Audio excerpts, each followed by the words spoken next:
अस्सलाम वालेकुम नाज़रीन, साइट में भली कार आऊँ मां सां गॾु नाज़िया अमीर। नाज़रीन, केपी गवर्नर फैसल करीम कुंडी साहब ख़ैबर पख्तूनख्वा जी हुकूमत किराइण जो इशारो ॾेई छॾियो आहे। उन हवाले सां इन्हनि जो इहो चवणु आहे त जेतोणीकि हिन वक़्तु असीं का साज़िश कोन पिया कयूं, पर असां वटि 52 खां 54 मेंबर्स मौजूदु आहिनि ऐं जंहिं ॾींहुं बि ऑपोज़िशन जो हिकु मेंबर बि असां वटि वधियो त असांजो जमहूरी हक़ आहे बेइतमादी रिथ आणण। उन हवाले सां नाज़रीन उन्हनि जो इहो बि चवणु आहे त पाकिस्तान तहरीक इंसाफ़ जे हवाले सां ऐं ख़ासि करे केपी जे वॾे वज़ीर अली अमीन गंडापुर खे वठी करे जो चवणु आहे त डायलॉग्स असीं पहिरियां बि घणा ॿुधा पीटीआई जे अॻुवाणनि जा। अली अमीन गंडापुर खे असीं हींअर बेरोज़गार नथा करणु चाहियूं, पर असां वटि ही जमहूरी ऑप्शन मौजूदु आहे ऐं उन हवाले सां असीं देरि कोन कंदासीं जॾहिं बि असां वटि हिकु मेंबर बि वधे थो ऐवान अंदरि। ॿिए पासे मुस्लिम लीग नून नाज़रीन तरदीद कई आहे। सेनेटर इरफान सिद्दीकी साहब जो इहो चवणु आहे त मुस्लिम लीग नून को बि अहिड़ो एडवेंचर करण जो न पई सोचे, को बि अहिड़ो हरबो इस्तेमालु करण जो न पई सोचे जंहिंसां सूबे अंदरि कंहिं क़िस्म जो को बहरान पैदा थिए। उन्हनि अहिड़ी ख़बरुनि जी तरदीद कई आहे, पर केपी गवर्नर इशारो ॾिनो आहे वाज़े तौरु। उनखां सवाइ नाज़रीन JUI गुज़िरियल ॾींहुं अहिड़ी ख़ातिरी बि कराई हुई ऐं PTI खे अहिड़ो पैगाम बि पहुचायो हो जेल अंदरि। उहो पैगाम PTI जे बानी खे इहो पहुचायो वियो त असीं कंहिं बि अमल में जंहिंमें PTI जी जेका गवर्नमेंट आहे KP अंदरि उनखे किराइण वारो जो को बि अमल उनजो असीं हिसो न थींदासीं। अॼु ANP पारां बि अहिड़ो ऐलान साम्हूं आयो आहे त असां हॉर्स ट्रेडिंग जो हिसो न बणिजंदासीं। ही समूरी सूरत हाल आहे जंहिंखे फोकस कंदासीं जो कि प्रोग्राम में छा पियो थिए KP अंदरि। गुज़िरियल ॾींहुं बि अवां जेका प्रेस कॉन्फ्रेंस ॾिठी हुई PTI अॻुवाणनि जी, उन्हनि में बि इहा ॻाल्हि कई वई हुई त असीं चैलेंज था कयूं हिन हुकूमत खे त उहो पंहिंजो ज़ोर लॻाए ॾेखारे ऐं हुकूमत चेंज कराए ॾेखारे, कंहिं बिना कंहिं साज़िश खां सवाइ चेंज करे ॾेखारे आइनी तरीक़े सां। जेकॾहिं हू आइनी तरीक़े सां इहो कुझु करण में कामयाबु थियनि था त KP जे वॾे वज़ीर जो चवणु त आउं सियासत ई छॾे ॾींदसि। अॼु हुननि जो इहो बि चवणु आहे त हिकिड़ी काउंसलर जी सीट खटणु वॾो मुश्किल आहे गवर्नर KP लाइ ऐं हू ॻाल्हियूं वॾियूं वॾियूं कनि था। एतिरी उन्हनि जी हैसियत कोन्हे जो हू हुकूमत किराइण जी हटाइण जी ॻाल्हि करे सघनि। ही समूरी सूरत हाल आहे। KP जे अंदरि छा पियो थिए उन ते पिणु गुफ़्तगू कंदासीं। अव्हांखे इहा बि ॼाण आहे त गुज़िरियल केतिरे ई वक़्त खां KP अंदरि जेका गवर्नेंस आहे या जेको जहिड़े तरीक़े जेको तर्ज़ हुकूमत आहे उन ते न रुॻो एतिराज़ भरिया विया आहिनि, असीं एहतजाज बि ॾिठो आहे हुकमरान इतिहाद जो उते। ऐं उनखां सवाइ नाज़रीन हाणे जेका सूरत हाल आहे समूरी इहो चवणु आहे KP जे वॾे वज़ीर जो त ही मुसलसल मामला थींदा रहिया, साज़िशूं हाणे बि थियनि पियूं ऐं इहा साज़िश असांजे ख़िलाफ़ु थिए पई, पर हिन में असीं कामयाबु थियणु न ॾींदासीं। आइनी तरीक़े सां कंहिं बि अहिड़ी कोशिशि में ही हुकूमत कामयाबु न थींदी। उन समेत ॿियूं बि नाज़रीन कुझु डेवलपमेंट असांखे नज़र अचनि पियूं मुल्क अंदरि त समूरियुनि जेके शयूं आहिनि उन ते तफ़सीली गुफ़्तगू कंदासीं। जो कि प्रोग्राम में जेको पैनल मूंसां गॾु मौजूदु आहे उनजो तारुफ़ सां कराईंदसि। मूंखे कराची स्टूडियो में जॉइन कयो आहे पाकिस्तान पीपल्स पार्टी जा सीनियर अॻुवाण आहिनि डॉक्टर सोहराब सरकी साहब, मूंसां गॾु कराची स्टूडियो में ई मौजूदु आहिनि। कराची स्टूडियो में ई पाकिस्तान तहरीक इंसाफ़ जा सीनियर अॻुवाण आहिनि जमाल सिद्दीकी साहब, उहे पिणु मूंसां गॾु मौजूदु आहिनि। ऐं कुझु देरि में नून लीग जा अॻूणा MNA आहिनि निसार चीमा साहब, उहे मूंखे पिणु प्रोग्राम में जॉइन कंदा। ऐं ॿिन्ही खे भली कार ॿिन्ही जी महिरबानी ऐं गुफ़्तगू जे लाइ वक़्तु कढियो। सोहराब साहब जी इजाज़त सां जमाल साहब अव्हां खां गुफ़्तगू जो आगाज़ कंदसि। ऐं असीं काल्ह ताईं ॿुधियूंसीं ॻाल्हियूं त PTI जे जेल में मौजूदु जेके सीनियर अॻुवाण आहिनि उन इहा ॻाल्हि कई त ही जेका मौजूदा सूरत हाल आहे असीं सभु शयूं ॾिठियूं आहिनि, हाणे ॻाल्हियुनि खां सवाइ ॿियो को रस्तो न आहे। पर गॾोगॾु इहा ॻाल्हि बि साम्हूं अचे पई PTI जी जेका प्रेस कॉन्फ्रेंस थी त मुज़ाहिमत बि हलंदी, ॻाल्हियूं बि हलंदियूं। जेकॾहिं हुकूमत आछ खे सीरियस न वरितो त पोइ एहतजाज कंदासीं। PTI अञा बि को वाज़े रस्तो न पई वठे, का वाज़े पॉलिसी न पई वठे। शुक्रिया नाजिया। ॾिसो नाजिया, PTI पाकिस्तान जी 75 साल तारीख़ में जंहिं मोड़ ते बीठी आहे मां नथो सम्झां त माज़ी में को अहिड़ी सियासी जमात इन मोड़ ते बीठी हुजे। शहीद भुट्टो साईं जी कुर्बानी पंहिंजी जाइ ते आहे, उन्हनि सां बि जेको ज़ुल्म थियो आहे, पर असां कोन था चाहियूं कि तव्हां वरी 40 सालनि खां पोइ मुल्क जा अदालतूं, मुल्क जा इदारा या मुल्क जा ज़िम्मेदार माण्हू अची चवनि त हा हमने इमरान खान के साथ ज्यादती की थी। असां हिननि खे बार बार बावर कराइण था चाहियूं कि तव्हां न सिर्फ़ु ज्यादती पिया कयो बल्कि पाकिस्तान जी 25 करोड़ अवाम जो बुनियादी हक़ जेको आहे तव्हां हुनखे पामाल था कयो। ॾिसो इमरान खान साहब जे मथां डबल सेंचुरी मुक़दमनि जी थी चुकी आहे। अच्छा, डबल सेंचुरी में उहो मुक़दमा बि शामिल आहिनि जेके 9 मई ते थिया। अच्छा, 9 मई ते त हिकिड़ो माण्हू गिरफ़्तार थी जेल में हले वियो, त उहो किथां इन्वॉल्व थियो, उहो कीअं एक्यूज़ थियो इन मुक़दमनि में, पर वो उन मुकदमनि में भी शामिल आहे। बदकिस्मती आहे पाकिस्तान जे कानून जी, पोइ बदकिस्मती पाकिस्तान जी अदलिया जी बि आहे त वो अहिड़े केसिस में इहो नथा सोचनि त हिकिड़ो माण्हू जेल में आहे तव्हां हुनखे कीअं मुजरिम दहशतगर्दी जी सज़ा ॾेई था सघो, पोइ हुन में सज़ा बि आहे। पोइ हुन माण्हू खे मज़ीद तोड़ण जे लाइ हुनजी घरवारी खे नाहक मुक़दमे में क़ैद रखियो थो वञे। पोइ हुनखे अल कादिर ट्रस्ट जे उन बेबुनियाद मुक़दमे में ऐं 190 मिलियन पाउंड जा जेका पैसा पाकिस्तान में अची चुका हुया उन मुक़दमे में तव्हां हुनखे सज़ा था ॾियो। तव्हां इहो नथा चओ त गवर्नमेंट ऑफ पाकिस्तान लिखे सुप्रीम कोर्ट के भाई असांजा पैसा असांखे वापसि ॾियो, अची विया पैसा, त उन पैसनि में बि सज़ा आहे। ॿुधाइण चवण जो मतिलबु इहो आहे त अगरि मुल्क जी अवाम इहा ॾिसंदी कि हिकिड़े माण्हू सां हर फोरम ते, हर महाज़ ते, हर मोड़ ते ज़्यादती ते थिए तो उहो माण्हू हुनजे बावजूद बि चए थो त मां मुंहिंजा जेका मुतालबा आहिनि उहो इहो आहे त कानून की अमलदारी हो, हमारी अदलिया आज़ाद हो, आइन के मुताबिक मुल्क चलाया जाए। वो इहो नथो चए 10 साल जेल में गुजारण के पोइ कि मुझे रिहा किया जाए। वो अॼु बि यही मुतालबा थो करे कि पाकिस्तान के अगरि असां अहिड़े अंदाज़ में हलाईंदासीं त मां सम्झां थो त असांजो भाउ सोराब वेठो आहे, इलाही दफ़ा पार्लियामेंटेरियन रहियो आहे, पोइ 15-20 सालनि खां असेंबली में वेठो आहे, सीनियर पॉलिटिशियन आहे। तव्हां जहिड़ी सीनियर तजिया निगार वेठी आहियो, तव्हां मूंखे ॿुधायो छा अगरि पाकिस्तान खे असां ईअं हलाइणु चाहियूं था त असां केतिरी देरि ताईं हलाए सघूं था? अगरि पाकिस्तान में कानून सां एतिरो मज़ाक थिए थो त कानून दुनिया जी नज़र में हिकिड़ो मज़ाक बणिजी वञे त पोइ तो इस्लामी जमहूरिया पाकिस्तान हिकिड़ी एटमी ताक़त just like a banana Republic बणिजी वेंदो। बदकिस्मती ॾिसो त जेकी मखसूस नशिस्तनि जो फ़ैसिलो आयो आहे, यानी केपी में नून लीग जी 3 सीटूं आहिनि, हुननि खे 5 ख़वातीन मिलियूं आहिनि। जमियत उलमा पाकिस्तान जी 2 सीटूं आहिनि, हुननि खे 3 ख़वातीन मिलियूं आहिनि। ऐं उनखां डबल बदकिस्मती त पीपल्स पार्टी जी हिकिड़ी क़ौमी असेंबली जी सीट ते हुनखे 2 ख़वातीन मिलियूं आहिनि। त यार अगरि तव्हां पार्टी जी कंहिं पार्टी जो हक़ खे हुनखे कोन ॾींदव ऐं उनजे अखियुनि जे साम्हूं उनजो हक़ ईअं ई ख़ैराती इदारे वांगुरु वराए छॾंदव त पोइ हिनखे अगरि तव्हां चओ था हीअ जमहूरियत आहे त मां सम्झां थो त जेको हिन ॻाल्हि खे जमहूरियत थो चए, मूंखे हुन माण्हू जे मथां शर्म थी अचे त इहा गवर्नमेंट अगरि सम्झे थी, पीपल्स पार्टी त मूंखे ॾुख आहे त उहो वॾी जमहूरियत जी वॾी चैंपियन आहे, लंबरदार आहे, हुननि जी लीडरशिप जी कुर्बानियूं जमहूरियत जे लाइ, मोहतरमा शेख जी, भुट्टो साईं जी। नून लीग जी त को कुर्बानी कोन्हे जमहूरियत जे लाइ, पर पीपल्स पार्टी त मूंखे अफ़सोस आहे त हिन में ख़ामोश तमाशाई बणिजी वेठी आहे। इहो वक़्तु असां ते आयो आहे, खिलो, हालात वक़्तु पलटी खाईंदो, सुभाणे तव्हां ते बि इहो वक़्तु ईंदो। ठीक जमा साहब, पर ख़ामोश तमाशाई न आहे पीपल्स पार्टी, हाणे त हुकूमत में शामिल थियण जा मामला बि पीपल्स पार्टी खे रिफ्यूज़ करणु खपे कि असांखे न खपे मखसूस सीटूं, इहो जमहूरी रवैयो हुजे पीपल्स पार्टी। इहो ज़रूरु ॼाणाए पियो वञे त हाणे शायदि बार्गेनिंग पोजीशन ते पीपल्स पार्टी जी बि फ़र्क़ु पवंदो, ॿियनि इत्तेहादनि जी बि फ़र्क़ु पवंदो। हिकिड़ी ॿी ॻाल्हि, पोइ सोराब साहिब जे अचण खां पहिरियां जेका ॻाल्हि मां कई त हीअ शायदि पहिरियों भेरो थियो आहे, पर ईअं न आहे जमाल साहिब।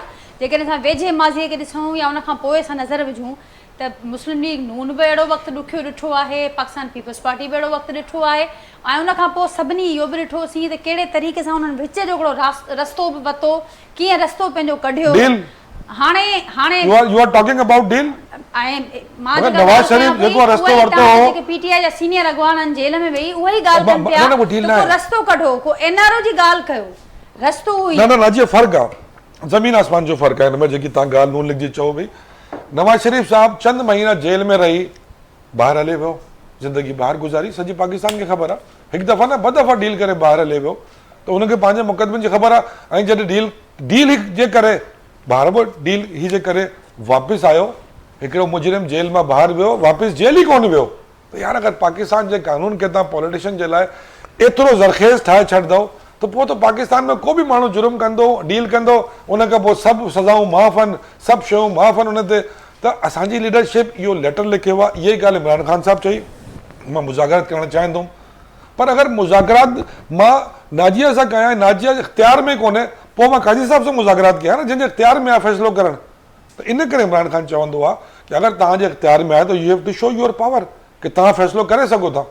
इहा ई ॻाल्हि असांजी लीडरशिप चयो आहे त भई टेबल ते अची ॻाल्हायो, हर को पीटीआई जी पोज़ीशन खे इंजॉय थो करे। पीटीआई नालो छा ॾींदो? डील बि कोन्हे, पर ही जेको पैगाम आहे त ॻाल्हियूं कयो अची सियासी गुफ्तगू, माज़ी में बि थियो। सियासी कमेटियूं जॾहिं वेहंदियूं आहिनि, मां अगरि मां हिकिड़ी कमेटी में हुजां, ॿी कमेटी में सोराब भाई हुजे, तो मैं सोराब भाई के कायल कंदुमि, ही पॉलिटिकल वर्कर आहे, ही कायल थींदो त मुंहिंजे 200 मुक़दमनि में 195 मुक़दमा कूड़ा आहिनि। त इहा गुफ़्तगू थींदी न, जेको हुकूमत मुक़दमा ठाहिया आहिनि, मुक़दमा त हुकूमत ई ठाहिया आहिनि न, उन्हनि सां गुफ़्तगू थींदी कि अगरि तव्हां अहिड़ी रविश क़ाइमु रखंदो त अॼु 200 थिया आहिनि, सुभाणे मौक़ो मिलंदो पोइ तव्हांजे मथां 300 थींदा। इहो हिकिड़ो आईनो ॾेखारिबो आहे कमेटियुनि में त तव्हां हिकिड़ी पॉलिटिकल शख़्सियत सां गॾु ज़्यादती था कयो। ठीकु, सोराब साहब, ऑपोजिशन जो आवाज़ बिल्कुलु बंदि करणु वञो पिया ऐं हू मयार बि ॾियनि पिया त पीपल्स पार्टी त जमहूरी अमूल खे सपोर्ट कंदी रही आहे, अॼु छा पियो थिए इहो? ॾिसो, जीअं मुंहिंजो भाउ आहे सदीक़ी भाई, मुंहिंजो भाउ आहे, असल में ॻाल्हि आहे त असां जॾहिं PTI जी हुकूमत हुई त असां उन्हनि खे इहा ई ॻाल्हि कयूं पिया त बाबा तव्हां इन खे महिरबानी करे सियासतदान हाणे थी विया आहियो, अलाह तव्हांखे चलो जीअं बि आहे तव्हांखे मैंडेट मिलियो आहे, हुकूमत आहे। आसिफ अली ज़रदारी बि चयो बाबा भी अब हमारे भी कप्तान है, आप लेट्स गो। तो वरी इमरान खान इहा चयो त मेरे निशाने पे सबसे पहले जो है आसिफ अली ज़रदारी है। हाणे ॻाल्हि इहा त हाणे उहो हाणे सुठी ॻाल्हि आहे जेकॾहिं अॼु सदीक़ी भाई चए थो त ॻाल्हियुनि जे लाइ, ऐं इहा बि ॻाल्हि करे थो त पाकिस्तान पीपल्स पार्टी किरदारु अदा करे। पाकिस्तान पीपल्स पार्टी पहिरें ॾींहं खां वठी बिल्कुलु पाकिस्तान पीपल्स पार्टी इहा ॻाल्हि कई, तव्हांखे पाण ख़बर आहे त जेको हिननि खे सिंबल बि ॾिनो वञे, छो जो पाकिस्तान पीपल्स पार्टी पाण इन शइ जी विक्टम रही। तव्हांखे पाण ख़बर आहे त मोहतरमा बेनज़ीर भुट्टो साहिबु आहे जॾहिं पॉलिटिक्स कंदी हुई, शुरू कई त उन में पहिरियों असांजो जेको निशान हो तलवार हो, जेको वरी पोइ चेंज थी करे तीर मिलियो। पर मोहतरमा बेनज़ीर भुट्टो साहिबु स्ट्रगल कई ऐं जदोजहद कई। जदोजहद खां पोइ असां बिल्कुलु इन जेकी इहा कन्फंट्रेशन वारी ॻाल्हि आहे, तव्हां पाण ख़बर आहे बारह बिलावल भुट्टो साहिबु पाण कई दफ़ा इहे ॻाल्हियूं करे चुको आहे त इहे जेके आहिनि असां सुभाणे ईंदड़ नसल खे असां छा पैगाम ॾियूं था। ऐं पहिरियों इहो ई आहे प्रॉब्लम, इहो त PTI वारा इहे चवनि पिया त असां हिननि सां ॻाल्हाईंदासीं कोन हुकूमत सां। हाणे हुकूमत जहिड़ी बि आहे, जीअं 18 जी हुकूमत जी मिसाल जेकॾहिं तव्हांखे को एतिराज़ आहे, तीअं मिसाल ईअं ई सम्झो त ईअं ई हुकूमत आख़िर जेको आहे ॻाल्हाईंदी त हुकूमत ई न।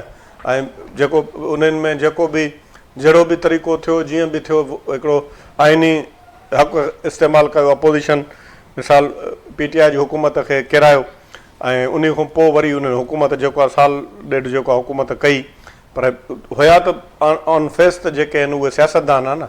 हाणे जेकॾहिं सुठी ॻाल्हि आहे, इहो सीरियसली जेकॾहिं ईअं चवनि था त जेकी क़यादत आहे पॉलिटिकल जेकी बि आहे उन सां ॻाल्हायूं त पोइ ज़रूरु आसिफ अली ज़रदारी साहिबु, बिलावल भुट्टो साहिबु ज़रूरु किरदारु अदा कंदो, छो जो बिल्कुलु इन में को शक न आहे। जीअं असांजो जमाल सिद्दीकी भाई चए थो त इहो जेको आहे असां पाण ॾिसूं था, हिकिड़े टाइम ते कंहिं वक़्तु पीपल्स पार्टी ते ॾुखियो वक़्तु हो, हिकिड़े टाइम ते नून लीग ते ॾुखियो वक़्तु हो, अॼु PTI ते आहे, सुभाणे कंहिं ॿिए ते बि थी सघे थो। इन में त का अबाम आहे ई कोन। ऐं पाकिस्तान जी पॉलिटिक्स बिल्कुलु उहा ईअं ई रही आहे जेकी पोज़ीशन रही आहे। बहरहाल असां चाहियूं था त जेके बि मामलात आहिनि उहे ख़ुशि असलूबी सां हल थियनि ऐं अॻे मुल्क वधे, जेके कन्फंट्रेशन वारी सूरत हाल आहे उहा ख़तमु थिए। अलहमदुलिल्लाह हाणे काफ़ी स्टेबिलिटी बि आई आहे ऐं उन खां पोइ जेकी जंग वारी सूरत हाल थी उन में बि पाकिस्तान फ़ौज जेको किरदारु अदा कयो, या जेकी बि माना पाकिस्तान पूरो गॾिजी करे, मां सभिनी खे क्रेडिट ॾींदुमि, इंक्लूडिंग जेके अपोज़िशन में पार्टियूं आहिनि उन्हनि खे बि, त हिकु क़ौम थी करे बीठा। ऐं हाणे अलाह जी महिरबानी सां असांजो काफ़ी मोरल अप आहे, त उन में उहे जेके पुराणियूं जेके आहिनि जेके आहिनि पाण में जेके माना हिकिड़ो ईअं अॻे नून लीग वारा बि इहे चवनि था न मरियम नवाज़ मूंखे जेल में विधऊं। मिसाल अदी फरियाल टालपुर साहिबु अगरि राति जो जे इस्पताल में हुई, उहा पाण उन तक़रीर ॿुधो, उन में सिंध असेंबली में त घटि मूं ईअं परियां हासकारी मोबाइल ते खयूं वञी करे त सिंध जी जेकी आहे हिकिड़ी न्याणी उन खे बाज़ार में घुमाए घुमाए इस्पताल में वञी करे ईद जी राति पहुचायूं। त इहे मामला थिया आहिनि, ईअं न आहे त सिर्फ़ु वेही करे हाणे अपॉर्चुनिटी त मौजूदु आहे। ॿ भाङे टे एक्सरियत मिली वई आहे हुक्मरान ताद खे, त हाणे अपॉर्चुनिटी मौजूदु आहे। जिन ख़दशनि जो ज़ाहिर थिए पियो त ही मामला फ्यूचर में रिपीट न थियनि, त उहो त हाणे उन्हनि ते कानून साज़ी थी सघे थी। सोराब साहब, बिल्कुलु कानून अपॉर्चुनिटी मौजूदु आहे, कानून साज़ी थियणु खपे। ऐं उन में जेको आहे ॾिसो, मां त असां त इहो सम्झूं था त जेन्युअनली जेके बि मतिलबु लीडर हूंदा या जेके खटे ईंदा, उन्हनि जी जेकी ॻाल्हाइण जो या उन्हनि जी बॉडी लैंग्वेज या उन्हनि में जेके कॉन्फिडेंस हूंदो, उहो माना ईअं जेके ग़लति तरीक़े सां मिसाल कंहिं तरीक़े सां खटे ईंदा त उनखे कोन हूंदो, ऐं उन गवर्नमेंट खे उहा ताक़त बि कोन हूंदी। त इहे ज़ाहिर आहे जेके सियासतदान आहिनि उन्हनि खे सोचणु खपे। ऐं मुल्क जी बका मुल्क जी ताक़त इन में आहे त जेन्युअनली इलेक्शन्स थियनि, जेकॾहिं के ॿिनि अबाम आहिनि या के ग़लति शयूं थियूं आहिनि या जेके ग़लति शयूं थींदियूं आहिनि उनजो रस्तो रोके करे जेके जेन्युअन जेके माण्हुनि जी ख़िदमत करनि था, पार्टी जंहिंजो मंशूर खे ॾिसी करे माण्हू उन्हनि खे वोट करनि था। ॾिसो हाणे ईअं असां तव्हांखे पाण ॼाण आहे त हिकिड़ो टाइम अहिड़ो त कुल 17 सीटाऊं असांजूं क़ौमी असेंबली में, ऐं उन खां पोइ बि मोहतरमा बेनज़ीर भुट्टो साहिबा खे सभिनी चयो त हाणे तव्हां वञी असेंबली में वेहो ई न। असां हिते सिंध असेंबली में असांजी अक्सरियत हुई, उन टाइम ते बि एतिरी अक्सरियत न हुई त असां हुकूमत न ठाहे सघूं, पर सिंगल लार्जर पार्टी असांजी हुई, पर आज़ादु ॿिया मिले न त असां हुकूमत ठाहे वञूं हा। एतिरे ताईं न, पर 1970 खां वठी हिन महिल ताईं जेके हिन महिल ताईं अॼु ताईं माना जेके इलेक्शन्स थियूं आहिनि, हाणे त इहो हर को चए थो तव्हांखे चोथों टर्म आहे, चोथों टर्म आहे, पर पाकिस्तान पीपल्स पार्टी कॾहिं बि हिते ॿिए नंबर ते न रही आहे, हमेशह नंबर 1 ते रही आहे। ऐं इन कानूनी तरीक़े सां पूरे जेके आसपास जा जेके आहिनि मुल्क, उन्हनि में जेकी सिंगल लार्जर पार्टी हूंदी आहे उन खे सभ खां पहिरियों गवर्नर कॉल कंदो आहे, तव्हां हुकूमत ठाहियो। तव्हां पाण ख़बर आहे 2002 में असांजी वॾी अक्सरियत हुई, माना असां खां बग़ैर हुकूमत जुड़ी न पई सघे। 4-5-6 महीना इजलास बि न घुरायो, जॾहिं उन्हनि खे मतलूब आहे जेके नंबर पूरा करे पोइ इजलास घुराए करे पोइ चीफ मिनिस्टर चूंडियो वियो। ॿियो हिन मुल्क में त इहे हमेशह इहो थींदो रहियो आहे। बाक़ी हाणे इहो आहे ग़लति, न थियणु खपे। ऐं उन में जेको आहे उन में केरु उनखे इनिशिएट कंदो? निसार चीमा साहब भी मुझे ज्वाइन किया। निसार साहब, आपको भी वेलकम करती हूँ। जमाल सिद्दीकी साहब, डॉक्टर सोहराब सरकी साहब मेरे साथ यहाँ पर मौजूद हैं। आप क्या कहेंगे सूरत हाल पर? और पीटीआई ने एक पेशकश दी है मुज़ाकरात के हवाले से, और वो समझते हैं कि अगर ठोस इक़दाम लिए गए तो फिर मुज़ाकरात हो सकते हैं। अब जाहिर है हुकूमत में आप हैं और इस वक्त हम देख रहे हैं कि एक एब्सोल्यूट मैंडेट मिल चुका है। ये जो अभी सुप्रीम कोर्ट का फैसला और कल का इलेक्शन कमीशन का नोटिफिकेशन सामने आया है, तो उसके बाद अब हुकूमत वक्त की जिम्मेदारी भी बनती है कि वो सबको ऑन बोर्ड ले, और ये सारा एफर्ट जिसकी बात यहाँ पर हो रही है कि वो करना हुकूमत ने है। तो अब क्या सोच रही है इस हवाले से मुस्लिम लीग नून? इस पेशकश को कैसे ले रही है? पाकिस्तान तहरीक इंसाफ के अलावा भी दूसरी पार्टियां भी आवाज़ बुलंद कर रही हैं, जिसमें JUI भी है, दूसरी पार्टियां भी है। क्या सोच रही है इस वक्त हुकूमत वक्त? देखिए नजीर, राज्य है कि जिस तरह कहा जाता है तारीख का सबसे बड़ा सबक ये है कि उससे कोई सबक हासिल नहीं करता। अनफॉर्चुनेटली हमारे मुल्क में ये बात सियासतदानों की भी अप्लाई होती है, सबकी अप्लाई होती है। किसी सियासतदान ने, किसी इदारे ने अपनी गलतियों से सीखने की कभी कोशिश नहीं की। लेकिन पीटीआई के हमारे दोस्त हैं, काश के ये मुझे हमारी गलतियां गिरवाएं तो मैं तो बिल्कुल उसको एडमिट करूंगा, लेकिन काश के ये लोग भी फराबगिरी का मुजाहिरा करें। इनका 3 साल दौर हमने देखा है इक़्तिदार का, वो यानी वो था इंतकामी ज़हनियत पीटीआई की, एक नैरो माइंडेडनेस, एक इंतकाम नजरी, विंडिक्टिव माइंडसेट, और उसका मुजाहिरा हम कदम को कदम के देखते रहे। देखें ये है कि यहाँ पे शादी की आदत, यानी मर्दों को छोड़े कि ख्वातीन को भी नहीं बख्शा गया। मोहतरम साहब को गिरफ्तार किया गया, और जिस तरह गिरफ्तार किया गया वो भी आपको याद है। और फिर ये है कि गिरफ्तार किया गया, फिर भी दिल्ली इमरान खान साहब का, फिर DGFI को बशीर मेहमूद साहब को गुलाम कहते रहे कि इस्लाम के खिलाफ आप इसे जरदारी का केस बना के खिलाफ ये केस बना और तो जेलों में डाले। ये है कि बाहर गए जाके भी उनके आसाम से स्वागत का भी नवाज शरीफ जाके भी उन्होंने आवाम के खिताब करते हुए कोई पाकिस्तान का मसला नहीं, कोई सिस्टम इम्प्रूव करने के लिए नहीं, आवाम की खुशहाली के लिए नहीं। उनको रेल में बात आई तो ये कि मैं जाके नवाज शरीफ का ऐसी उतरवा दूंगा, ये था इंडिक्टिव माइंडसेट। तो अब ये पीटीआई जिस रास्ते को पहुंची हुई है उसमें उनका इंतकामी जो ज़हनियत थी और तंगनजरी थी, उसका बहुत बड़ा हाथ है। सच्ची बात यह है उन्होंने बहुत बड़े ब्लंडर किए, उससे उनको उन गलतियों से ब्लंडर से सीखना चाहिए। उन्होंने उनको ना इस बात की शायद एक उसमें उनमें वो ना सताप थी ना जज्बा था कि लोगों को साथ देकर कैसे जलाया जाता है। यानी देखना अंदाजा करें कि मोदी के फोन का इंतजार रहता था, यानी अमेरिकी प्रेसिडेंट के फोन का इंतजार रहता था, और जिक्र क्यों करते थे, लेकिन एक कदम आगे बढ़कर अपनी अपोजिशन जो थी लीडर भी अपोजिशन के साथ या बाकी कारगिल जो थे मुखालिफ वो इख्तलाफ थे, उनसे हाथ मिलाने के लिए तैयार नहीं थे। सबके लिए अपनी गलतियों का इतराफ करें और उनको सीखें। अब ये है कि तमाम सियासी कायदीन को मिल बैठना चाहिए। हकीकत ये है कि मिल के बैठ के और मुल्क और कौम को इन मसाइल की दलदल से निकालने की कोशिश तो हुकूमत इस ज़मन में किरदार अदा करने के लिए तैयार है चौधरी निसार चीमा साहब? ये क्या फरमा दे? जो आपने कहा कि सबको मिलकर बैठना चाहिए, तो अब मौजूदा वक्त ज़ाहिर है मुस्लिम लीग नून के पास इस वक्त हम देख रहे हैं कि ऐवान के अंदर भी वो सिंगल लार्जर पार्टी है, तो अब क्या हुकूमत तैयार है इस वक्त सबको मिल बैठकर एक जगह पर लाने के लिए? हुकूमत तो बिल्कुल वेलकम करेगी, लेकिन ये पहले वो उनके अंदर ये ज़हनी यकसुई हो, वो फैसला कर ले कि हमने मुज़ाकरात किनसे करने हैं। कभी वो कहते हैं कि हम इनसे मुज़ाकरात नहीं करेंगे, हुकूमत से नहीं करेंगे। हम ये है कि हम फौजी क़यादत के साथ मुज़ाकरात करेंगे, अभी इस तरह की बातें करते हैं। किससे वो मुज़ाकरात करना चाहते हैं ये फैसला कर ले।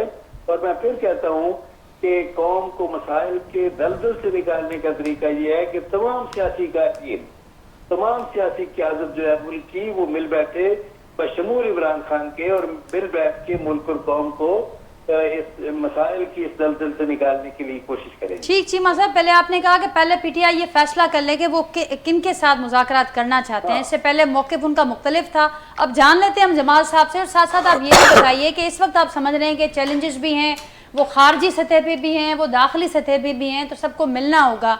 लेकिन हम ऐसे वक्त में देख रहे हैं मुस्लिम लीग नून ने तो तरदीद की केपी गवर्नमेंट के हवाले से कि वो कोई ऐसा हरबा इस्तेमाल नहीं करेंगे जिससे कोई बहरानी सूरत हाल वहाँ पर पैदा हो। लेकिन गवर्नर केपी आज इशारा दे चुके हैं कि वो इंतज़ार में है कि जिस दिन भी एक मेंबर भी उनको मिलता है इजाफी, तो वो अदम एतमाद की तहरीक ले आएंगे। क्या कहेंगे आप? जी निसार साहब। जी मैं देखिए, बात यह है कि हुकूमत का मौक़िफ़ यही है कि हम कोई सियासी और आईनी बहरान नहीं चाहते, हम स्टेबिलिटी चाहते हैं। और इसमें हम चाहते हैं कि तमाम सियासी कायदीन जो है वो अपना किरदार अदा करें। हम कोई किसी किस्म का सियासी बहरान ना मुल्क के मफाद में है, ना हमारे मफाद में है, ना कौम के मफाद में, इसलिए हम तो इस तरह का कोई पोलिटिकल क्राइसिस नहीं चाहते जी। ठीक, लेकिन एक तरफ से हम ये तरदीद भी सुन रहे हैं और साथ साथ आज सेनेटर इरफान सिद्दीकी साहब की भी बड़ी अहम स्टेटमेंट थी। उनका ये कहना था कि जो वज़ीर आज़म साहब और गवर्नर केपी के दरमियान जो मुलाकात हुई उसको किसी साजिश से जोड़ा ना जाए। लेकिन फिर गवर्नर केपी तो खुद ये बयान दे रहे हैं, वो तो कह रहे हैं कि हमारा जमहूरी हक है, हम कभी भी हमने देखा कि एक मेंबर भी इजाफा होता है तो हम लेके आएंगे तहरीक। वो देखें, वो तो एक नेचुरल सी डिजायर होती है, यानी हर सियासी जमात की ख्वाहिश होती है कि वो मेजॉरिटी में आए और वो इक़्तिदार संभाले। लेकिन ये है कि हम, जिस तरह मैंने कहा कि ना मुस्लिम लीग नून की ख्वाहिश है, ना हुकूमत वक्त की ख्वाहिश है कि कोई किसी तरह का वो जो है कोई सियासी बहरान पैदा किया जाए। हम इस तरह का कोई सियासी बहरान नहीं पैदा करना चाहते। अगर कोई सियासी बहरान कोई पैदा होता है तो जाहिर है कि उस वक्त सूरत हाल के मुताबिक हुकूमत वक्त फैसला करेगी, लेकिन हम नहीं चाहते कोई सियासी बहरान पैदा हो। लेकिन बहरान तो वहाँ पर अभी भी नजर आता है, जो जिस किस्म के बयानात सामने आ रहे हैं। और आपने कहा कि हुकूमत तैयार है कोई किरदार अदा करने के लिए। जमाल साहब की तरफ जाते हैं और जमाल साहब से, जमाल साहब जेका गाल हुकन पिया तो पहिरियां तो तय करणो पवंदो पाकिस्तान तहरीक इंसाफ़ के ॻाल्हियुनि जी आछ के, जीअं सोराब साहब बि ॻाल्हि कई, असीं बि वेलकम कयूं था, ऐं वक्त भी आहे, पर पाकिस्तान तहरीक इंसाफ़ पहिरियां पाण त क्लियर थिए। हिकु पासे ॻाल्हियूं, वरी ॿिए पासे एहतजाज जा ऐलान बि साम्हूं अचनि था। एक्चुअली नाजिया, मां अब तो मैं गला बैठा तो जी चीमा साहब भी मेरी बात समझ लेंगे। जो भी चीमा साहब ने बात की मुझे बड़ी अच्छी लगी, लेकिन ये चीमा साहब की ज़ाती ख्वाहिश तो हो सकती है कि अब पॉलिटिकल स्टेबिलिटी मुल्क में आए और हम कोई गैर आइनी अनस्टेबिलिटी नहीं चाहते मुल्क में। तो इस वक्त पाकिस्तान की तारीख की सबसे बड़ी पॉलिटिकल अनस्टेबिलिटी हुई है जब आपने पाकिस्तान की सबसे बड़ी सियासी जमात को आपने खुटलाइन लगा दिया, उसकी 180 सीटों को छीन छान के आपने 60-70 पे कर दिया, और पाकिस्तान के सबसे फेमस पॉलिटिशियन को दुनिया के, उसको आपने झूठे मुकदमात में जेल में डाल दिया। तो ये इतनी बड़ी पॉलिटिकल इंस्टेबिलिटी आपको शायद नज़र नहीं आती, और फिर आप उसके बाद ये उम्मीद रखते हैं कि तहरीक इंसाफ कोई एहतिजाजी तहरीक भी ना चलाए। तो मुझे सिर्फ इतना बताएं कि अगर आपके लीडर नवाज शरीफ जेल में होते, जो कि इतने अरसे जेल में रहते नहीं है, उनका रिकॉर्ड यही है 2-3 महीने से ज़्यादा, लेकिन अगर वो 2 साल जेल में होते तो क्या नून लीग कोई एहतिजाजी तहरीक नहीं चलाती? या अगर पीपल्स पार्टी की क़यादत जेल में होती तो उसकी क्या पार्टी कोई एजिटेशन नहीं करती? ये उनका जमहूरी पुरअमन जमहूरी हक है अपने लीडर की रिहाई के लिए आवाज़ उठाना, उसके झूठे मुकदमात के खात्मे की आवाज़ उठाना। और हम जो सियासी जमातों से बात करना चाहते हैं, जो भी हमारी जेल में बैठे हमारे सीनियर सियासतदान, हमारे शाह महमूद कुरैशी साहब और बाकी लोगों ने भी इस बात का इजहार किया। और जो इमरान खान साहब कह रहे हैं कि अगर आप डायलॉग से बात करना चाहते हैं, अगर आपके पास कुछ है, आप डिसीजन मेकर हैं, तो ज़रूर आपसे बात की जाएगी कि हम एहतजाज मौखर कर देते हैं। आपके पास क्या है इसका हल कि जो झूठे मुकदमा आपने बनाए हैं, हम तो अपने लीडर की बात करते हैं कि उसके झूठे मुकदमा बनाए ख़त्म करें। कोई एक ऐसा मुकदमा हो जो जायज़ हो, उस पर आप लाएं, हियरिंग करें। इमरान खान साहब ने खुद कहा है कि अगर एक भी मुकदमा ये मुझ पर साबित करेंगे तो इनको ज़रूरत नहीं है, मैं खुद ही सियासत से दस्तबरदार हो जाऊंगा। तो इतनी बड़ी बात कोई इस पाए का leader TV pay on air नहीं कहता, तो उसमें कोई सदाकत होती है तो कहता है। तो आज आप अनस्टेबिलिटी की बात आपकी ज़ाती ख्वाहिश हो सकती है, मुझे बहुत अच्छा लगा, लेकिन आपकी पार्टी की नहीं है। आप KPK में चाहते हैं कि वो 93 सीट्स उनके पास हैं, आप 53-54 सीटों पे आप 40 सीटों का डिफरेंस है, फिर भी वो वहाँ पे आप खामखा मेला लगाया हुआ है प्राइम मिनिस्टर साहब ने। तो ज़रूरत नहीं थी प्राइम मिनिस्टर को कि वो ANP से भी मिले और KP के गवर्नर से भी मिले, लेकिन वो शायद ये मैसेज देना चाहते हो, धमकाना चाहते हो नहीं पाएगा आईनी तौर पे। कोई और गैर कानूनी काम आप कर लें, जो 2 साल से इनकी हुकूमतें कर रही है हमारे खिलाफ, आप गैर कानूनी काम से तो कर लेंगे, लेकिन किसी आईनी काम से आप KP की गवर्नमेंट नहीं गिरा सकते। जो KP गवर्नर है, अब वो एक आईनी सूबे का कॉन्स्टिट्यूशनल पोजीशन है उनकी ना। अब इतने हसास कॉन्स्टिट्यूशनल पोजीशन पर बैठने वाला आदमी रोज टीवी पे टॉक शो करके अपनी राय दे रहा होता है। तुम्हारा ये काम नहीं है, लेकिन बदकिस्मती उस बेचारे की नौकरी है, तो उसने वो एज ए स्पोक्स पर्सन भी काम करना है। बट गवर्नर का जो रोल होता है वो किसी भी सियासी किरदार में बड़ा अहम होता है, क्योंकि उसकी आईनी पोजीशन है। तो आप PTI से ये उम्मीद रखते हैं कि PTI एजिटेशन भी ना करे, PTI खामोश भी रहे, फिर दूसरी तरफ आप कहते हैं कि हम चाबुक भी मारेंगे, आप आवाज भी ना निकालें, तो ऐसा तो मुमकिन नहीं है। पर जमाल साहब जीअं मां ई चयो त आईनी जेका पोजीशन आहे उहो ज़ाहिर आहे और फेवर कोन पई करे, न समूरी शेख है, या ख़ुदि तरदीद भी करे थी। मुस्लिम लीग नून तरदीद कई, JUI आहे जेका हाणे हुते मज़बूत असीं पोजीशन में ॾिसूं था, JUI बि अव्हां खे इहा ख़ातिरी कराई आहे, ANP ऐलान करे छॾियो, पोइ PTI खे ही छो ख़दशो लॻे पियो त का साज़िश थिए पई परदे पोयां? न असांखे को हिन में वरीड कोन्हे। कल अली अमीन चयो आहे CM कि मैं सियासत छोड़ दूंगा अगर आप हुकूमत गिरा लो। हुकूमत गिरा नहीं सकते, ये जिस तरह जो नंबर्स मौजूद है ना, उन नंबर्स की मौजूदगी में हुकूमत गिरा नहीं सकते। लेकिन पीपल्स पार्टी जो ये समझ रही है कि नून लीग का ओवर खत्म होने के बाद मेरी बैटिंग आएगी, इस गलतफहमी में पीपल्स पार्टी भी ना रहे। मैं बात मुकम्मल कर लूं कि पीपल्स पार्टी भी ना रहे गलतफहमी में, क्योंकि नून लीग ने जो साजिश करके ये रिजर्व सीटें अपने झोली में डाली है ना, उसके बाद आप नंबर्स देख लें। अगर 2/3 मेजॉरिटी नहीं चाहिए, सिंपल मेजॉरिटी चाहिए, तो सिंपल मेजॉरिटी के लिए पीपल्स पार्टी की भी जरूरत नहीं नून लीग को। आप ये नंबर्स देख लें। तो पीपल्स पार्टी से मैं इसलिए उम्मीद रखता हूं कि वो एक जमहूरी सियासी पार्टी है, उसकी क़यादत ने जमहूरियत के लिए कुर्बानियां दी हैं। लेकिन अगर मोहतरमा शहीद का बेटा और जुल्फ़िकार अली भुट्टो का नवासा गैर जमहूरी तरीके से सियासत करेगा और वो हर उस गैर जमहूरी और गैर आईनी अमल की हिमायत करेगा इस ख्वाहिश में कि मेरी बारी कब आएगी, तो मोहतरमा शहीद को और भुट्टो साई की रूह को बड़ी तकलीफ पहुंचेगी। सौरभ साहब छा रिस्पॉन्ड कर दो? नहीं, ये गलत फहमी है, ऐसी कोई बात नहीं है। और बात यह है कि आप ये देखें, मैं भी उर्दू में बात करूं ताकि ये भी समझें सब। आप ये देखें जो चीफ मिनिस्टर हैं उनकी लैंग्वेज क्या होती है, वो उनके बात करने का तरीका क्यों कौन सा होता है, आप भी समझ। उसकी आवाज ही ऐसी बेचारे की। नहीं, वो ये कहता है गवर्नर हाउस में मैं बंद कर दूंगा, ये कर दूंगा, शजीर साहब कहते हैं कि किसी ओपोजिशन की जरूरत नहीं है। हाँ खुद। और अच्छा, दूसरा ये है कि आसिफ अली जरदारी साहब ने ये कहा था कि हम तो नहीं गिराएंगे इस हुकूमत को, PTI को, ये खुद अपने आप को गिराएंगे। अब हमें कोई नहीं, अब भी हम ये कहते हैं बिल्कुल हम तो जमहूरी आदमी हम नहीं, ये खुद अगर खुदा न खास्ता इनके मिसाल के तौर पर एक इतना मैंडेट है, उसके बावजूद इनके बंदे ये कहें कि ये हमें नहीं चाहिए हुकूमत, खुदा न खास्ता, तो फिर कोई पीपल्स पार्टी क्या कर सकती है, नून लीग। अच्छा, दूसरा ये, मैं तो कोई उसका डिफेंस नहीं कर रहा हूँ, लेकिन ये कोई अगर इस बात पे कोई किसी को एतराज़ है कि वज़ीर आज़म ने क्यों मीटिंग्स की, बात यह है कि एक सियासी सूरत हाल तब्दील हुई है वो जैसे ही। और दूसरा ये कि ये कह रहे हैं कि हुकूमत, मेरे भाई ये सारा जो भी ये फैसले हुए हैं जो भी किया है सब ये कोर्ट ने किया है, किसी हुकूमत में कोई दम नहीं था। अगर हुकूमत में होता तो पहले ही मतलब वो ये सारी सूरत हाल करती। ये आईनी तरीके से अब कोर्टों पे आप जो भी बात कर लें, कोई मसला नहीं है। जो भी कोर्ट आप देख लें, नहीं मैं बता रहा हूँ आपको, लेकिन किसी पार्टी को इलेक्शन लड़ने का निशान नहीं देते, अगर उस पार्टी को उसका नाम नहीं देते, उसकी मफहूम नहीं देते, वो तो जो इलेक्शन ट्रिब्यूनल में केसेस है वो नहीं देते, तो सर नहीं, हमारे कोर्टों ने भी तो ज्यादती की है ना। तो हू जायज़ त कोर्टन में सारे सू था त हेडा वडा केस सालन का पेंडिंग पहलन एकड़ो तड़तकण में मामलो अचे ॾिसो तो न मामलो फैसलो बि अची तो वञे, वरी इलेक्शन कमीशन फुर्ती ने करे अमल बि नाजिया मामलो जेको आहे हिकिड़ो जेको सवाल तो उथनि था। आहे रिप्रेजेंटेशन जो आहे, उन में काफ़ी जेके आहिनि यको हिकिड़ो जेको हिकिड़े पूरो आइनी हिकिड़ो माण्हू राइट आहे, त उहे जेके माण्हू आहिनि वञी उनखे रिप्रेजेंट करनि उन असेंबली जे अंदरि। हाणे ग़लति या सही उन ते मां नथो चवां त फ़ैसिलो ग़लति आहे या सही आहे, मां उन ते का कमेंट नथो कयां। बहरहाल हिकिड़ो कोर्ट फ़ैसिलो ॾिनो आहे, हिकिड़ो कोर्ट फ़ैसिलो ॾिनो। असांजो वज़ीर आज़म तव्हां ख़बर आहे त 2 मिंटनि जी सज़ा ते वज़ीर आज़म हली वियो।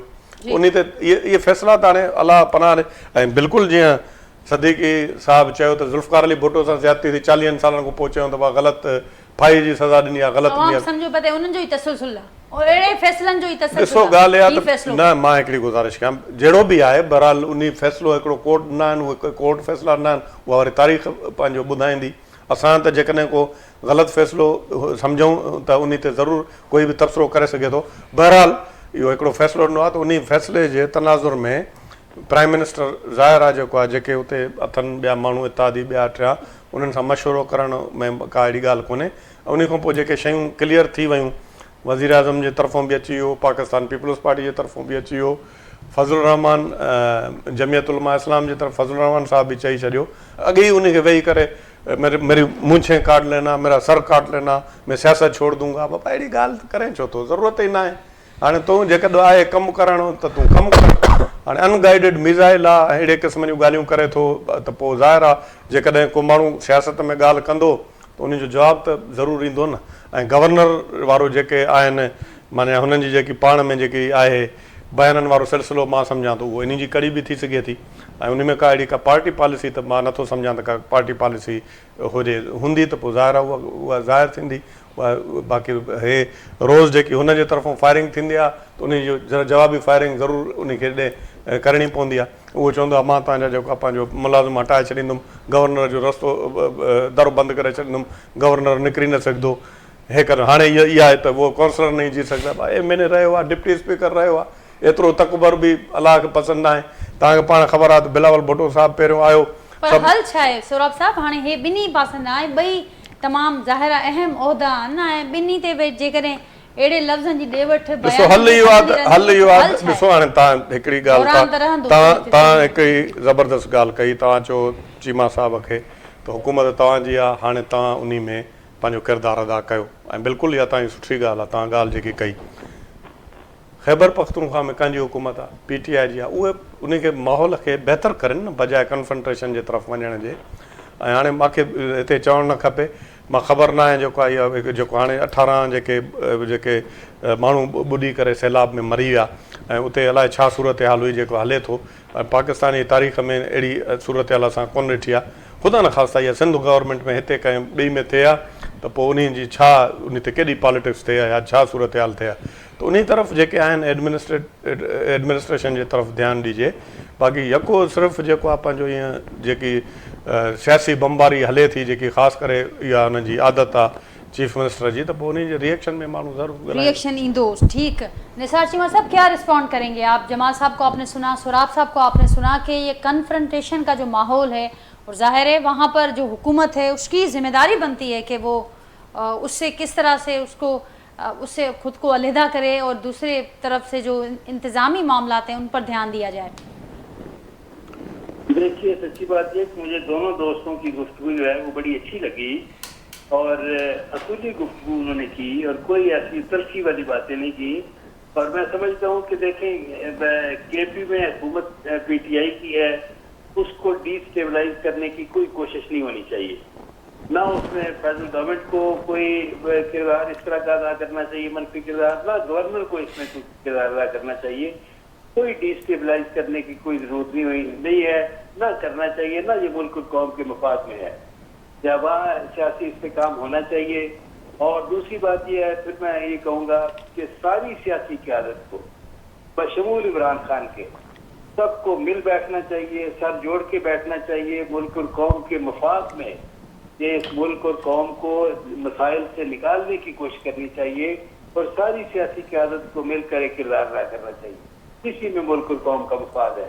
सच्ची बात यह है कि अपने ज़ाती मफादात से, अपने सियासी मफादात से बालातर होकर माजी को भुलाकर हमें आगे की तरफ देखना चाहिए और सबको यह है कि आईने पाकिस्तान को सामने रखकर सबको यह है कि एक मुस्बत किरदार अदा करना चाहिए ताकि हम वैसियत कौम हम आगे बढ़ सकें। जी जमाल साहब, सब कुछ विसारण जो मशवरा बड़ी खुशी हुई चीमा साहब, हमें बड़ी देर बाद कोई ऐसी शख्सियत मिली है नून लीग में जो कहती है कि आइन और कानून के मुताबिक सियासी ज़िंदगी का आगाज़ किया जाए और सारे स्टेक होल्डर को बिठाया जाए। आप जैसे पॉजिटिव लोग अगर नून लीग में 2-4 और हो तो शायद आपकी पार्टी की भी सिमत दुरुस्त हो जाए। वो जो इंतकामी कार्रवाइयों की तरफ जो बड़ा ज़ोर शोर जान लगाई हुई है पूरी, तो उसमें देखें बात ये होती है कि आप जब एक पार्टी को मुसलसल निश्तर चुभोए जाएंगे, कब तक बर्दाश्त करेगा वो? तो इंसान है, वो भी रिएक्शन तो देगा ना आपके निश्तरों का। तो आप मेहरबानी करके आप सियासत को सियासत रहने दें। आप अगर सियासत को हमारे जो हुकूमत है या हमारी दूसरी सियासी जमातें अगर उसको हर वक्त एक अखाड़ा बना कर रखेंगी तो ठीक है, फिर हर आदमी मसल्स तो सबके पास है ना, फिर हर आदमी अपने अपने हिसाब से अपनी अपनी बसात से अपने मसल्स दिखाएगा। अब जिस पार्टी को आपने 8 फरवरी का इलेक्शन है, मैं समझता हूं कि आप बड़े अच्छे आदमी हैं, शायद ऑन ऑफ ईयर में आपसे पूछूं तो आप भी यही कहेंगे कि 8 फरवरी को इस पाकिस्तान में कौन जीता था। यानी सोचें कि उस वक्त इमरान खान और इसकी पार्टी वो शौहरत की बुलंदियों पर थी कि जब एक आम आदमी ने भी निशान ढूंढ ढूंढ के वोट लगाए। पाकिस्तान के 70 सालों में बड़ा नादिर ये टाइम था पाकिस्तान का कि लोगों ने फिर भी लाखों के हिसाब से वोट दिए। तो गवर्नमेंट ने भी देख लिया, इलेक्शन कमीशन ने भी देख लिया कि भाई जितना जोर लगा लिया हमने इनका बल्ला छीन के, तब भी कोई इनको हरा नहीं पाया। तो एक तरफ आपका ये रोल हो कि आप उसकी सारी सीटें छीन लें इलेक्शन कमीशन के जरिए, फिर आप उसकी सारी टॉप लीडरशिप को जेलों में डाल दें, फिर पार्टी लीडर को आप उसको टीवी बैन कर दें, उस पर अखबार बैन कर दें, उसकी आवाज़ छुपा दें, उसका चेहरा छुपा दें और फिर उसको हफ्तों आप सेल में डालकर उसको बिल्कुल ही फैमिली से दूर रखें। एक प्राइम मिनिस्टर का प्रोटोकॉल होता है जो आइन में मौजूद है कि उसको किस किस्म की जेल के अंदर फैसिलिटी दी जाएगी, लेकिन जिस तरह उनको रखा गया है पिछले 2 हफ्तों में, वो अब सारा आपके हमारे पार्टी लीडरशिप के जरिए आपको पता है। तो सियासी माहौल कैसे दुरुस्त होगा चीमा साहब? सियासी माहौल तब दुरुस्त होगा जब आप फैमिली के दिन फैमिली को मिलने के देंगे, वकीलों के दिन वकीलों को मिलने देंगे, पार्टी लीडरशिप के दिन उन सबको मिलने देंगे। जब आप एक बैलेंस इख्तियार करेंगे तब हमें भी नजर आएगा कि हाँ जी ये हुकूमत हमारे साथ ज्यादती नहीं कर रही। वो 3 बहनें आती हैं अपने भाई की फिक्र में, तो क्या कोई बहन अपने भाई की फिक्र नहीं करती? उठा के मोबाइल में डाल के आप शहर से दूसरे कोने में छोड़ के आ जाते हैं। ठीक जमा साहब, बैलेंस की बात करें, लेकिन साथ साथ ये भी बड़ी बातें हो रही हैं कि खुद पार्टी के अंदर से जो मामला हैं, खुद अलीमा साहबा ने ये कहा पिछले दिनों में कि खान साहब को माइनस कर दिया गया है और किसी और तरफ उनका इशारा नहीं था, खुद पार्टी के सीनियर रहनुमाओं की जानिब उनका इशारा था। खान साहब माइनस हो गए, आज भी उनका यही कहना था, पार्टी के अंदर से उठती आवाजें, और फिर खान साहब का ये कहना कि विकेट के दोनों तरफ से खेलने वाले लोग वो होशियार हो जाए। तो खुद पार्टी के अंदर भी तो मसाइल चल रहे हैं। देखें, जब घर का बड़ा सरबरा घर पे सर पे नहीं होता तो फैमिली में भी बहुत सारी चीज़ें 19-20 हो जाती हैं, इसमें कोई दो राय नहीं है। लेकिन जहाँ तक अलीमा आपा की और दीगर हमारी हमशीराओं की बात है, वो अपने एक भाई की मोहब्बत में जेल में आते हैं, तो वो अपने भाई की मोहब्बत में अगर कोई बयान देती हैं तो वो उनके जज्बात हैं और हमें कदर है उनके जज्बात की। हम कदर करते हैं कि एक भाई के लिए एक बहन के क्या जज्बात होते हैं, बट वो गैर सियासी खवातीन है, जो भी उनकी राय होती है, बट हमारी पार्टी उस राय को अपनी पॉलिटिकल राय में कन्वर्ट करके एक बाहिमी मशावरत से चीज़ों को सेटल हो सकता है और हो जाएगा, इतना बड़ा मसला नहीं है। लेकिन अगर इमरान खान को कोई माइनस करने की ख्वाहिश करता है तो पहली बात है वो होंगे नहीं, क्योंकि वो लीडरशिप का फैसला नहीं है, ये 25 करोड़ आवाम फैसला करेगी कि इमरान खान माइनस कैसे होंगे। तो अभी 8 फरवरी गुजरे हुए पूरे 2 साल नहीं हुए, तो अवाम ने तो बता दिया कि इमरान खान प्लस है या माइनस है। तो ये सारी चीज़ें ज़रूर गवर्नमेंट को एक बयान देने के लिए बयानिया गवर्नमेंट बना सकती है कि जी पीटीआई में भी इख्तिलाफात हैं, लेकिन पीटीआई में ऐसा कोई इख्तिलाफ नहीं है। इमरान खान के नाम पे सारे एक पेज पर खड़े हुए हैं, उसमें कोई 2 पेज पर नहीं खड़ा हुआ। ठीक सौरभ साहब, हाणे जेका ॻाल्हि ही कनि था, असां ॾिठोसीं त जेका 8 फरवरी जो बार बार ज़िक्र कनि पिया जमाल साहब, और उन खां पोइ ख़ुदि पार्टी जे हवाले सां असां ॾिठोसीं त को वॾो एहतजाज असांखे कोन पियो नज़र अचे। सोशल मीडिया जी हद ताईं बिल्कुलु उन जूं ॻाल्हियूं मूंखे ठीकु लॻनि पियूं, पर सोशल मीडिया खां सवाइ जेका ॿाहिरीं दुनिया आहे त उते सूरत हाल बिल्कुलु मुख़्तलिफ़ आहे। पर हाणे जेका सूरत हाल हिकिड़ी ॿी डेवलप थिए पई, JUI जेतोणीकि PTI JUI जे इताद खे वठी करे अञा ताईं मामला असांखे नज़र न पिया अचनि त छा हतमी रुख़ थिए पियो, पर गुज़िरियल ॾींहुं वारो पैगाम JUI जी ख़ातिरी, JUI जो ख़ुदि इहो ऐलान करणु त असीं हिन हुकूमत खे हलणु कोन ॾींदासीं, रवैया दुरुस्त न थिया। जेकॾहिं हे ॿई गॾिजनि था, कोड़ो इम्कान अव्हां ॾिसो पिया ऐं गॾिजण जी सूरत में त पोइ हुकूमत लाइ PTI खे कंसीडर न बि करे हुकूमत टफ, पर PTI ऐं JUI जेकॾहिं गॾिजनि था त पोइ त को टफ ॾेई सघनि था टाइम। असल में ॻाल्हि इहा त प्लस माइनस जेकी आहे अलहमदुलिल्लाह पाकिस्तान पीपल्स पार्टी कॾहिं प्लस माइनस करण वारो मुंहिंजो परवरदिगार आहे। हे इहो असां ॾिठोसीं PTI वारा त माइनस नवाज़ शरीफ़, या वरी नून लीग वारा त minus Imran Khan, minus plus Allah करे सघे थो, इंसान जे हथ में न आहे। ऐं अॻे ई कंहिं ज़माने में नून लीग वारा चवंदा माइनस बेनज़ीर भुट्टो, असां त हाणे कॾहिं बि अहिड़ी क़िस्म जी का ॻाल्हि पाकिस्तान पीपल्स पार्टी न कई आहे माइनस वारी। माइनस अलाह जी ज़ात करे सघे थी। बाक़ी जीअं जेकी तव्हां ॻाल्हि कई त PTI ऐं JUI उन्हनि जो सॼो जेको बि आहे मामिलो, उहो उन्हनि जी जेकी लोकल पॉलिटिक्स आहे, त उते जेके बि सीटां, जेके मिसाल जेको इहो फज़लुर रहमान साहब खे एतिराज़ु आहे, उहे त सभु सीटां PTI खटे वई आहे ख़ैबर पख्तूनख्वा में। त हाणे इहो मूंखे नथो लॻे एज़ आहे हिकिड़ो पॉलिटिकल वर्कर त हिननि जो पाण में अलायंस, उन्हनि जो जेको आहे माना मैदान जंग जेकी आहे, जंहिंजी कॉन्स्टिट्यूएंसी जंहिंखे चइजे, उहा कॉन्स्टिट्यूएंसी बि उन्हनि जी ख़ासि करे जेके उन्हनि ते हारण खटण जो या जेको बि आहे उन्हनि जी बि साॻी आहे, त उहे कीअं पाण में गॾु थी सघनि था।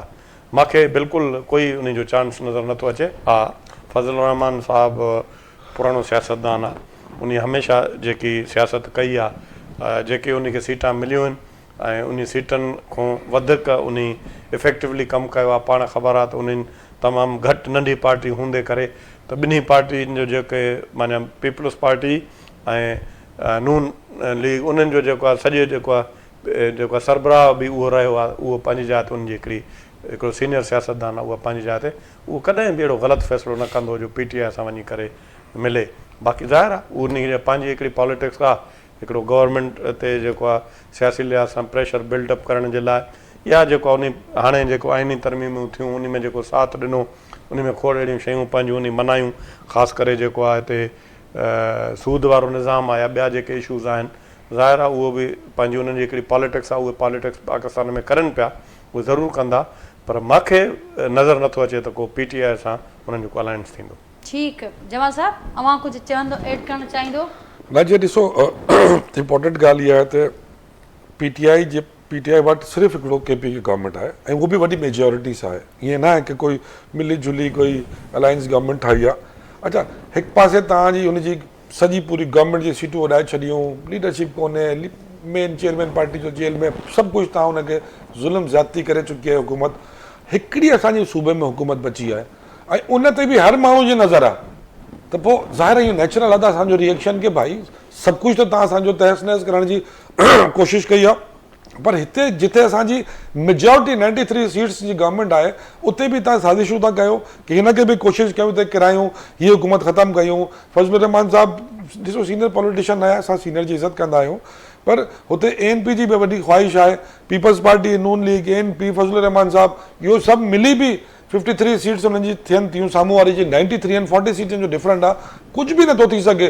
पर हुनजे बावजूद बि अगरि तव्हां सभु तवानाई इन ॻाल्हि ते लॻाईंदव की हाणे KPK वारी गवर्नमेंट बची आहे, इनखे बि किरायूं, त पोइ त ज़्याती आहे न। पोइ मूंखे इनखे ज़ुल्म चइबो न की तव्हां हिकिड़ी पार्टी सां दांडिस था, तव्हां एज़ ए प्लान ज़ुल्म था कयो हुनजी लीडरशिप सां, हुनजी गवर्नमेंट सां, हुनजे MNA सां। हाणे तव्हां मखसूस नशिस्तनि खां पोइ उहो पंजाब असेंबली में 26 मेंबरनि खे उहो पाबंदी लॻाए छॾी आहे। हाणे उहो कुझु माण्हुनि खे ख़बर पई आहे त 9 मई में जेका जंहिंजा माण्हू FIRs में नॉमिनेट आहिनि, उन MNAs खे हाणे उॾाइण जी ॻाल्हि पई थिए। त तव्हां वन साइड ट्रैफिक हलाईंदव त पोइ हिन सां स्टेबिलिटी पाकिस्तान में कोन ईंदी। असांजो मुल्क स्टेबल हिन सां कोन थींदो, असांखे पंहिंजो मुल्क प्यारो असल में आहे, असां चाहियूं था कि असांजो मुल्क स्टेबल थिए, मुल्क तरक़ी करे। मां थोरी कमेंट कयां, मूंखे ख़बर न आहे, मां जेकी थोरी ईअं ॾिठी टीवी ते जहिड़े नमूने सां मतिलबु पंजाब असेंबली में जेको एहतजाज थियो, एब्यूज़ लैंग्वेज इस्तेमालु थी न, उन में थोरो मतिलबु ज़ाहिर आहे उन में इहा न थियणु खपे। ऐं तव्हां पाण ॾिठो तव्हां हिते बि गवर्नर अहिड़ी सूरत हाल थी जो स्पीकर गवर्नर आइनी उनखे अंदरि न छॾ, ईअं कोर्ट में वञिणो पियो, पर ॾिसो वरी जल्दी में हुकूमत उन मामलनि खे जेको आहे रिज़ॉल्व करे छॾियो। ऐं इन हद ताईं अञा ताईं मां नथो सम्झां त के सिर्फ़ु उन्हनि जे बयानबाज़ी आहे, पर हिन सफ़ा इंतहा करे छॾी जेको आहे हिते सिंध जो मामिलो। पर जीअं मामिलो सभु विच में वॾा पिया, मामला जल्दी रिज़ॉल्व थी विया, कोर्ट बि जेको आहे डिसीजन ॾेई छॾियो। त हाणे उन में अहिड़ी का ॻाल्हि आहे ई कोन। तव्हां पाण चओ था 93 सीटां आहिनि, पोइ वेही करे मैं अपने सियासत छोड़ दूंगा, ये कर दूंगा, वेही करे धमकियूं ॾियण जी ज़रूरत न आहे। हिकिड़ी पॉलिटिकली तव्हां हिकिड़ो माहौल ठाहियो पिया त असांखे बि गवर्नमेंट नथा किराए सघो, इहा ॻाल्हि ॿियो को कमु कयो, एतिरी त वनाई पाकिस्तान ते लॻायो, मुल्क जी तरक़ी ते लॻायो, इकोनॉमी ते लॻायो, पेट्रोल जी रेट ते लॻायो, बिजली जे बिलनि ते लॻायो, महांगाई ते लॻायो, बेरोज़गारी ते लॻायो, इहे सभु त वनाई गवर्नमेंट हिते लॻायो। जमाल सिद्दीकी साहब जेकी ॻाल्हि करे पियो, इहा ॻाल्हि करे छॾे, गवर्नर कहिड़ी ज़रूरत है धमकियों ॾे तो वेही करे, ये छॾे जमाल सिद्दीकी साहब। जी निसार साहब, फाइनल कमेंट आपसे लूंगी। और बैलेंस की बात हो रही है कि वन साइडेड ट्रैफिक से कुछ नहीं होता, कुछ नहीं निकलने वाला रिजल्ट, बैलेंस लेना होगा, हुकूमत को ही स्टेप लेना होगा। राब्तो मुनक़िद थी वियो आहे ऐं निसार चीमा साहब जेका अॻु ॻाल्हि कई त सभिनी खे ज़रूरत आहे सभु संजीदगीअ सां, समझदारीअ सां जेकॾहिं पंहिंजो पंहिंजो हिसो विझंदा आहिनि, जेका ॻाल्हि हिते बि थिए पई त बैलेंस तमामु ज़रूरी आहे। हाणे ॾिसूं त जेका हुकूमत वक़्तु आहे, मुस्लिम लीग नून वॾी पार्टी आहे, हिन वक़्तु जेका असां सूरत हाल ॾिसूं था त हुननि वटि हिकिड़ो एब्सोल्यूट मैंडेट बि मौजूदु आहे त कहिड़े तरीक़े सां हू उन समूरी सूरत हाल खे साम्हूं रखंदे के फ़ैसिला वठे थी ऐं सभिनी स्टेक होल्डर्स खे गॾु विहारण में को किरदारु अदा करे थी। उन हवाले सां नाज़रीन जेको अॼु प्रोग्राम में गुफ़्तगू थी आहे, पंहिंजे फीडबैक असांखे आगाह कजो। सुभाणे मां सां मुलाक़ात थींदी, तेसिताईं ॾींदा इजाज़त, अल्लाह हाफ़िज़।